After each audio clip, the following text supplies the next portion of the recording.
শাহজালাল বিমানবন্দরে ভয়াবহ আগুন, যাত্রীরা এদিক ওদিক ছোটাছুটি করে পালিয়ে যায়। অন্যদিকে সেই আগুন নেবানোর জন্য ফায়ার সার্ভিসের 20টি ইউনিটের অধিক ইতিমধ্যেই কাজ করছে। বিমান বাহিনীর সদস্য থেকে শুরু করে বাংলাদেশের আইন শৃঙ্খলা বাহিনীর সাথে সাথে ওইখানে চলে যায়। আগুন নেবানোর জন্য তারা সর্বোচ্চ চেষ্টা করতে থাকে, তবে কোনোভাবেই সেই আগুন নিয়ন্ত্রণে আনা যাচ্ছিল না। আগুনটি লেগেছে কার্গো সেক্টরে, যে জায়গায় বাংলাদেশের সকল এক্সপোর্টের পণ্যগুলো থেকে থাকে। বাংলাদেশের অসংখ্য ব্যবসায়ীর আজ মাথায় হাত, তারা চিন্তা করছে এই যে আমি তো বিদেশ থেকে মালগুলো এনেছিলাম বিমানবন্দরে, আজকে তো সবকিছু পুড়ে গেল। এক একজন এক এক ভাবে হতাশায় ভেঙে পড়ছেন আর ফেসবুকের মধ্যে পোস্ট করা শুরু করেছেন। ওইখানে বিদেশ থেকে আনা বাংলাদেশের অসংখ্য প্রোডাক্ট রয়েছে। এত টাকার মানুষের জিনিসপত্র যখন পুড়ে যাচ্ছিল, তখন এটা শুধুমাত্র তাদের হতাশা নয়, পুরো বাঙালিরই হতাশা। কারণ একটাই, এই অক্টোবর মাসে প্রায় 3টি জায়গায় আগুন লেগেছে। মিরপুরের রূপনগরে রাসায়নিক গুদামে আগুন, তার 2-1 দিন না কাটতেই চট্টগ্রামের একটি ইপিজেড কারখানায় আগুন, আজ আবার শাহজালাল বিমানবন্দরে আগুন। মানে এই অক্টোবর মাসে 3টি বড় বড় জায়গায় আগুন লেগেছে। তাছাড়া অসংখ্য তথ্য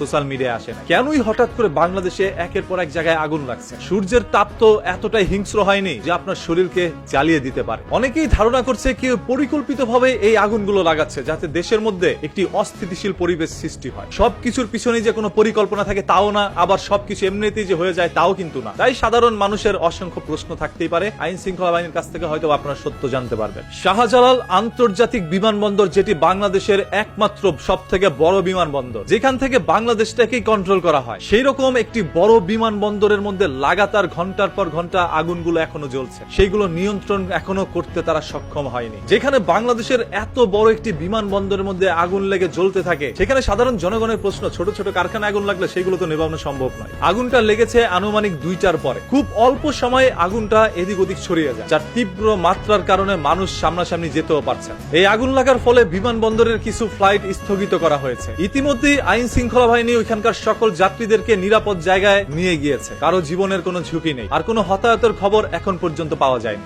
এছাড়াও এই অগ্নিকাণ্ডের কারণে কত টাকার ক্ষয়ক্ষতি হয়েছে সেটা আমরা এখনো অনুমান করতে পারছি না, কারণ এরকম কোনো সঠিক তথ্য এখনো প্রকাশিত হয়নি। আগুন নেবার পরে হয়তো আমরা জানতে পারবো অবশিষ্ট কিছু রয়েছে নাকি সবার স্বপ্নই পুড়ে গিয়েছে। সর্বশেষ কথা একটাই, আপনারা যে যার যার জায়গা থেকে একটু সচেতন থাকুন ভাই। আপনাদের অসচেতনার কারণে এরকম কাজগুলো হচ্ছে। নিজের সচেতন থাকলে শুধু নিজের জীবনই নয়,